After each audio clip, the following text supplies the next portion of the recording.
అందరికీ నమస్కారం అండి. ఎలా ఉన్నారు? బాగున్నారా? ఈరోజు ఒక మంచి వ్లాగ్తో వచ్చానండి. ఈరోజు ఉదయాన్నే టెంపుల్కి వెళ్ళాము. అక్కడ శివుడిది అనమాట అభిషేకం ఉంటే వెళ్ళాము.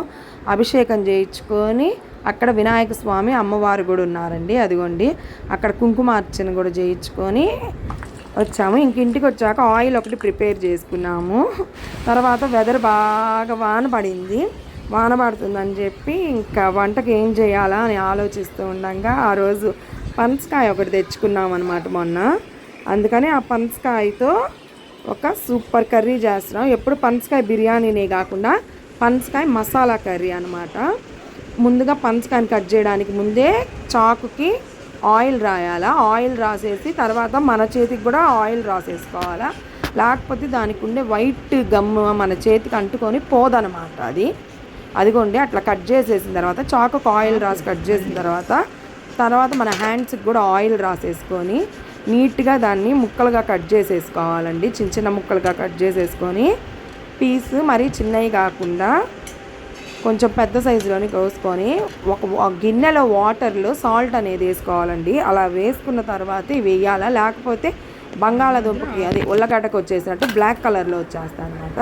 దీన్ని కట్ చేసేసుకొని ఆ పైన తోలు ఉండిద్ది కదండి, అదంతా తీసేయాలన్నమాట. లేకపోతే రాదు. మామూలుగా పెద్ద చాకు అయితే ఇంకొంచెం ఈజీగా వచ్చేది. మనం ఇంట్లో ఈ వెజిటేబుల్స్ అవి కట్ చేసుకునే కదా, అయినా కూడా ఇదిగోండి అట్లా అంటే కట్ అయిపోతుంది. ఆ చెత్త అంతా తీసేసి దాన్ని చిన్న ముక్కలుగా కట్ చేసి ఇట్లా గిన్నెలో నీళ్లు పెట్టేసుకొని ఈలోపు పొయ్యి మీద మళ్ళీ కొంచెం వాటర్ పెట్టి దాన్ని బాయిల్ చేసేసి దాంట్లో పసుపు, కల్లుప్పు, అదే రాళ్ళుప్పు వేసి ఈ ముక్కలు కూడా వేసి బాగా బాయిల్ చేసుకున్న తర్వాత మసాలాకు కావాల్సిన కొబ్బరి, అల్లం వెల్లుల్లి, చెక్క, లవంగాయి, యాలక్కాయి అదంతా మిక్సీ పట్టేసుకోవాలండి. మళ్ళీ బాండీలో లవంగము, జీలకర్ర, బిర్యానీ ఆకు వేసేసుకొని కొంచెం వెచ్చబడిన తర్వాత ఉల్లిపాయ, టమోటా కూడా గ్రైండ్ చేసేసుకొని దాన్ని కూడా ఫస్ట్ వేసేసి సాల్ట్ వేసేసి అందులోకి పసుపు, ఉప్పు, కారం మూడు ఫస్టే వేయాలండి. ఎందుకంటే అప్పుడే మనకి ముక్కకు పట్టిద్ది. ఈ ముక్కలు కొంచెం పెద్దగా ఉంటాయి కదా, వేసాక పట్టదు. ఇప్పుడే వేస్తే మసాలా అంతటికి పట్టిద్ది.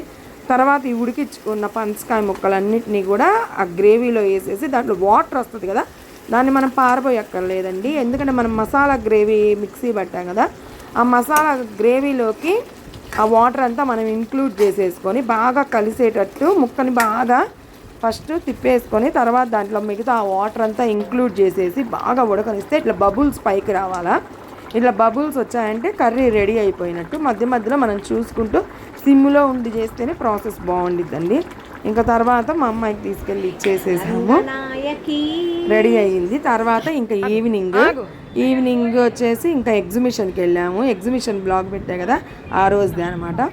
ఎగ్జిబిషన్కి వెళ్ళి అక్కడ పిల్లలు హాలిడేస్ అయిపోతున్నాయి కాబట్టి ఎగ్జిబిషన్ అంతా వీడియోస్ అవి తీసుకొని ఎగ్జిబిషన్ అంతా హ్యాపీగా చూసేసేసాము.